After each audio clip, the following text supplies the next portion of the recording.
Ready.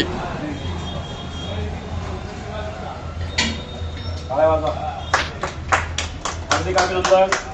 Shankarrao जंगले साहेब यांचा मुलगा मान्य श्री किरण कुमार हे आपल्या भारताच्या एका इतक्या मोठ्या संस्थेमध्ये जॉबला लागले. ती संस्था म्हणजे पायलट कॅप्टन विमान चालण्याचं त्यांनी प्रशिक्षण घेतलं. एक इंजिनियर झाले आणि इंजिनियर होऊन त्यांनी पायलटचं जे प्रशिक्षण असतं पायलटचा कोर्स पूर्ण केला आणि आता ते पायलट झालेले आहे, म्हणजे विमान चालवत आहे. आपल्या चिंचोली लिंबाची परिसरातील बरकतपूरचे हे शंकरराव जंगले साहेब हे रिटायर आर्मी आहे.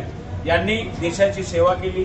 देश सेवा करत असताना आपल्या संसारामध्ये आपल्या परिवाराला व आपल्या परिसराला कसा चांगल्या प्रकारचा फायदा होईल या दृष्टिकोनातून आपलं रक्त जाळून 2 पैसे उभे केले आणि देशाच्या विविध ठिकाणी जाऊन सर्व्हिस केली. फौजीमध्ये आपलं पूर्ण जीवन देशासाठी अर्पण केलं आणि त्याचा मोबदला म्हणून त्यांच्या मुलाला त्याचा मुलगा कसा प्रकारे वाढेल या दृष्टिकोनातून त्यांनी विचार केला. चांगलं शिक्षण त्याला कसं दिलं जाईल, चांगला विकास त्याचा कसा होईल, येणाऱ्या काळामध्ये तो चांगलं आपल्या आणि आपल्या परिवाराचं नाव कसं घडवेल या दृष्टिकोनातून मान्य श्री शंकरराव जंगले साहेब यांनी आपल्या मुलाला चांगल्या प्रकारे शिक्षण दिलं आणि त्या शिक्षणाच्या बळावर आज मान्य श्री किरण कुमार शंकरराव जंगले हे आपल्या या बरकतपूर चिंचोली लिंबाची परिसरातील बरकतपूरचे भूमिपुत्र यांनी आपल्या देशाच्या एका मोठ्या संस्थेमध्ये पायलट म्हणून आज जॉब मिळवला आणि त्या पायलटच्या होऊन आमच्या या परिसराचा मान सन्मान वाढवला. आज बरकतपूर चिंचोली लिंबाची छत्रपती संभाजीनगर जिल्ह्याचं नाव रोशन केलं. कारण की 2च मुलं जे आहेत, एक मुलगी आणि एक मुलगा, दुसरा मुलगा हा आपल्या संभाजीनगरमधून पायलट झालेले, ही अभिमानास्पद गोष्ट आहे आणि त्यांच्यासाठी प्रकारावरून टाळ्या वाजवा.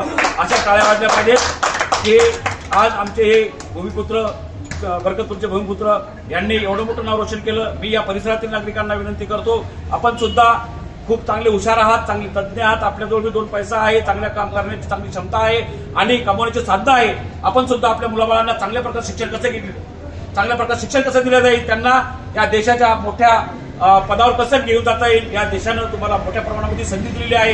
या देशानं तुम्हाला चांगल्या प्रकारचं अस्तित्व करून दिले. या देशानं तुम्हाला मतदानाचा अधिकार दिला आहे. या देशानं तुम्हाला रहिवासी दिले, इनडायरेक्टली तुम्हाला देश चालवण्याची संधी दिली आहे. म्हणून तुमच्याकडे मोठ्या प्रमाणात संधी आहे. तुम्हाला फक्त त्या संधी ओळखता आल्या पाहिजेत. मित्रांनो, मी ॲडव्होकेट शंकरराव वानखेडे नेहमी या चिंचोली लिंबाची परिसरामधील नागरिकांसोबत सहकार्य करतो, सहज त्यांच्यामध्ये सामील होतो आणि त्यांना कुठेतरी मार्गदर्शन करत असतो. तर आज आमचे हे मित्र मान्य श्री शंकरराव जंगले साहेब यांनी ज्या गोष्टीला महत्व दिलं त्या गोष्टीला अनन्यसाधारण महत्व होतं आणि म्हणून त्यांनी 1, 2, 3, 4 वर्ष काम नाही केलं तर सातत्यानं जन्मापासून मुलाला तयार केलं आणि तयार करत असताना चांगल्या संस्थेमध्ये कसं पाठवायचं, चांगलं शिक्षण कसं द्यायचं, चांगल्या प्रकारचं आपल्या भागाचं आपल्या परिसराचं आपल्या गावाचं नाव कसं रोशन करायचं या दृष्टिकोनातून त्यांनी आपल्या मुलाला एक काबिल तयार केलं. आणि आज किरण कुमार शंकरराव जंगले अभिमानास्पद गोष्ट ते आज आमच्या या विमान सेवेमध्ये पायलट म्हणून सर्व्हिस लागलेले आणि विशेष म्हणजे त्यांनी लंडन सारख्या म्हणजे लंडन म्हणजे इंग्लंडमध्ये युरोपमध्ये जाऊन इंग्लंडमध्ये त्यांनी प्रशिक्षण घेतलं, तिथून डिग्री मिळवली. मित्रांनो, लंडन सारख्या शहरामध्ये जाऊन शिक्षण घेणं इतकं काही सोपं नाहीये, परंतु वडील एका पहाडासारखे मुलाच्या पाठीमागे उभे राहिले आणि तू लढ, मी तुझ्या पाठीमागे आहे. जेव्हा मी लढत होतो तर माझा देश माझ्या पाठीमागे होता, तेव्हा मी बॉर्डरवर जाऊन माझी सर्व्हिस करत होतो.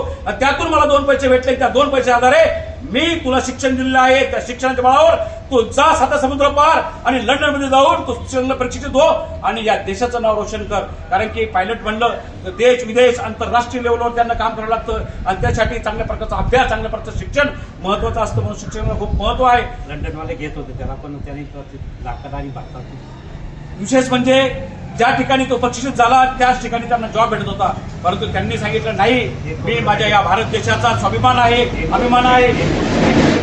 आणि त्यासाठी त्यांना 1 कोटीचं पॅकेज भेटत होतं. तरी सुद्धा त्यांनी कुठल्या प्रकारचं त्यांना त्या पॅकेजला महत्व न देता माझ्या देशात जाऊन मी सर्व्हिस करेन, माझ्या देशाचं नाव रोशन करेन. आज भारताचं नाव रोशन करू लागलेलं आहे. आज कुठे मुंबईला चेन्नई, आज चेन्नईला आता रुजू झालेले आहे आणि आता आपल्या या देशाच्या विमान सेवेमध्ये ते कॅप्टन म्हणून काम करू लागले. तर ही अभिमानास्पद गोष्ट. भारत माता की वंदे, जय हिंद, जय महाराष्ट्र.